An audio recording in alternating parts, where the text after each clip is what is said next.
adulte. On vient de Genève. On est une équipe vraiment spécifique, enfin notre spécificité c'est ça, c'est jeune adulte, 18-25 ans. Et on rejoint un peu tout ce qui vient de se présenter, c'est-à-dire qu'on fait du career manager de transition, mais on fait aussi du soin intensif dans le milieu. Et on a en plus le job coaching. C'est une structure dédiée, c'est-à-dire qu'on a une unité d'hospitalisation de crise, on a une maison en ville où il y a 8 lits qui fait de la réhabilitation, et on a un centre de jour avec thérapie, atelier, etc. Plus l'équipe mobile qui a 2 ans et demi maintenant. Et voilà. Je ne vais pas représenter les modèles CMT, suivi intensif dans le milieu, je pense que vous connaissez tous. Et que vraiment la différence, c'est ça, c'est qu'on a, on a juste cette spécificité jeune adulte. Et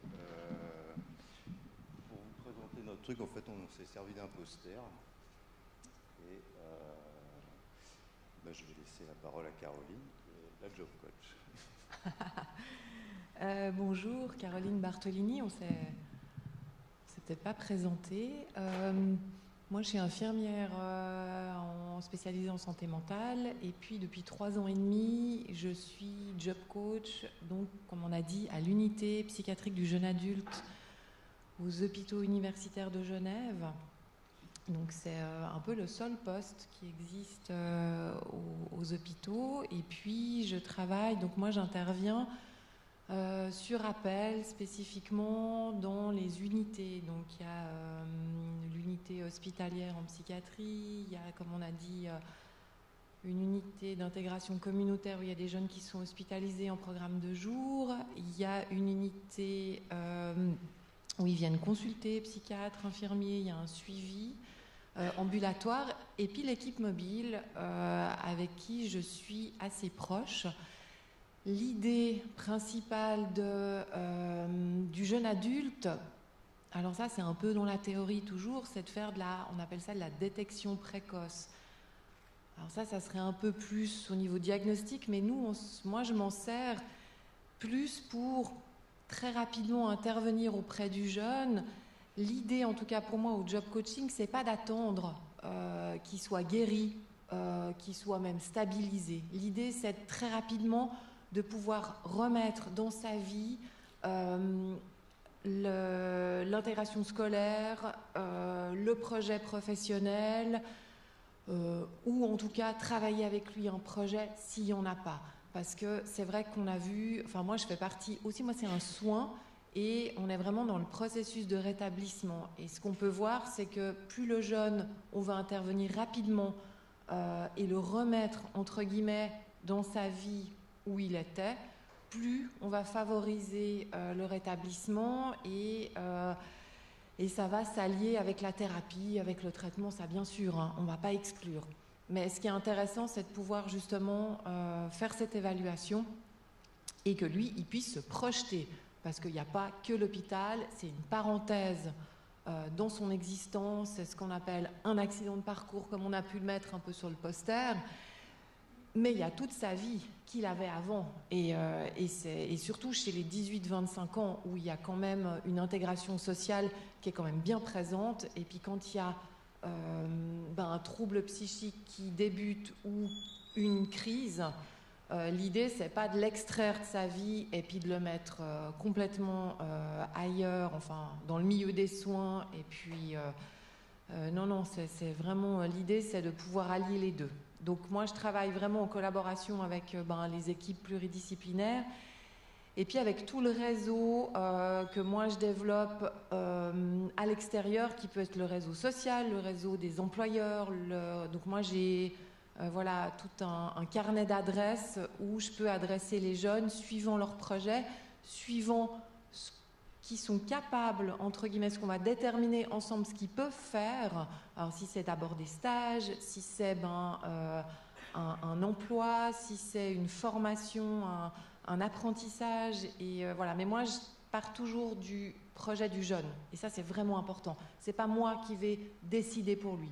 Et puis si lui, il doit se planter à un moment donné, ben, on se plantera ensemble. Mais c'est vraiment de partir de son projet, même s'il est complètement fou, entre guillemets, c'est de partir de son envie à lui. Et ça, c'est vraiment, vraiment important. Voilà. Ce que je peux dire. Suite. Et l'idée, avec l'équipe mobile, par exemple, ce qui est très intéressant, c'est de pouvoir suivre des jeunes qui sont des fois très en marge, et puis de ne pas exclure justement cette idée de formation. Et moi, je m'appuie sur eux quand il y a des jeunes qui sont plus fragiles ou qui ont des moments de crise, c'est de naviguer entre les soins et l'insertion, en fait. Et c'est ça qui est très, très intéressant, parce que autant quand on prend le jeune et qu'on l'extrait du milieu des soins, on va pouvoir avoir accès à beaucoup de compétences. Et puis il y a des moments où il aura besoin à nouveau un peu plus de soins, et puis on navigue comme ça. Et c'est ça qui est intéressant. Il n'y a pas vraiment de période déterminée, il n'y a pas de protocole, il n'y a pas on ne s'appuie pas sur ce genre de choses. C'est vraiment comment on perçoit le jeune et comment lui il se perçoit surtout. C'est vraiment lui notre indicateur. En tout cas pour moi, c'est lui l'indicateur. Je ne sais pas si vous avez des questions, parce que c'est peut-être plus simple de discuter que de présenter des choses que vous connaissez déjà.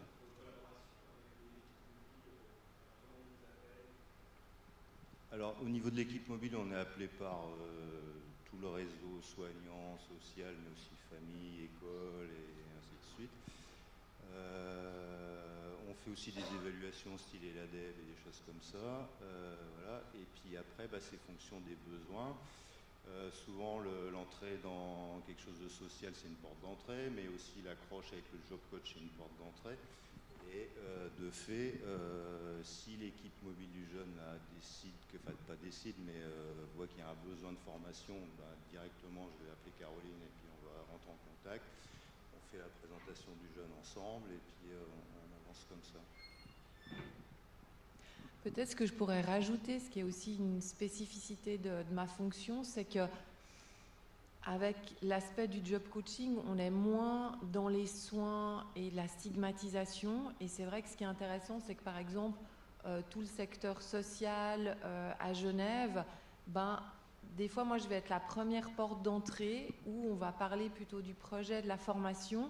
Et comme j'ai la casquette aussi d'infirmière en psychiatrie, l'idée après, c'est qu'en parlant du projet ou de l'intégration scolaire, c'est de pouvoir mettre en évidence aussi s'il y a un besoin de soins et de pouvoir, moi, tranquillement le ramener soit par l'équipe mobile, si c'est vraiment un jeune qui veut pas aller dans les soins, donc type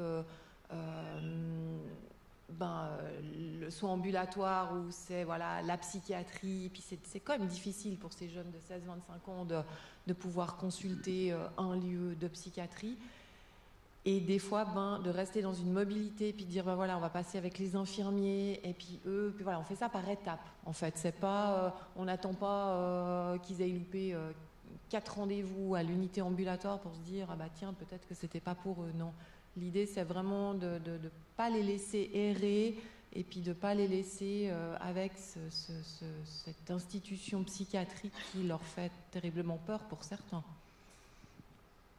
C'est ça, c'est aller parce qu'il est marqué un peu dans le poster, aller dans la réalité du jeune, et puis de faire avec, tout simplement. On est avec des jeunes adultes en devenir, plus que des adultes. Donc c'est là où c'est effectivement où les blouses blanches, l'institution psychiatrique fait peur. Et j'ai envie de dire que notre force, elle est là parce qu'on déclenche d'autres choses. On les rencontre dans le milieu et c'est eux qui décident où on va les rencontrer. Et ce qui est intéressant, c'est que c'est le jeune qui va nous emmener des fois dans des lieux qui sont importants et sécurisants pour lui. Alors c'est très éloigné de nos institutions, mais c'est là où lui, il a envie de nous rencontrer, ou par rapport à d'autres partenaires qui n'ont rien à voir avec les soins aussi. Moi, je vais les rencontrer dans une école, je vais les rencontrer dans une aide sociale, chez une assistante sociale, chez un éducateur, avec la famille. Enfin voilà, c'est vraiment... c'est ça, je pense que ce qui est vraiment important dans notre rôle, c'est pas de lui demander à lui de venir sur notre terrain. Alors c'est pas non plus à nous d'aller tout le temps sur son terrain, parce qu'il faut qu'il y ait un juste milieu puis un certain équilibre, mais c'est de déterminer avec lui le temps la notion de temps, elle est vraiment importante aussi. On n'est pas, ce qui est intéressant chez nous, c'est qu'on n'a pas temps d'entretien ou une notion de temps qui est vraiment déterminée. On peut jouer avec cette notion-là, et par rapport à nos supérieurs, on a cette liberté, on a beaucoup de liberté en tout cas dans notre fonction, et je pense que ça, en tout cas, c'est extrêmement agréable de travailler dans des conditions comme ça où on gère plus ou moins notre temps, et puis on travaille aussi sur la confiance, et on n'est pas surveillé. Alors forcément, on doit rendre, on a une facturation, on a tout ça, mais on a quand même une grande liberté, une grande créativité dans notre travail, et ça c'est vraiment, vraiment précieux. Et en fait, oui, on travaille sans médecin, on va voir les médecins si on a besoin, on n'a pas de médecin. L'équipe, en fait, elle est composée de 2 infirmiers, de l'équipe mobile, et de 2 de l'autre coach. D'autres questions? Non. Ok, merci beaucoup. Merci.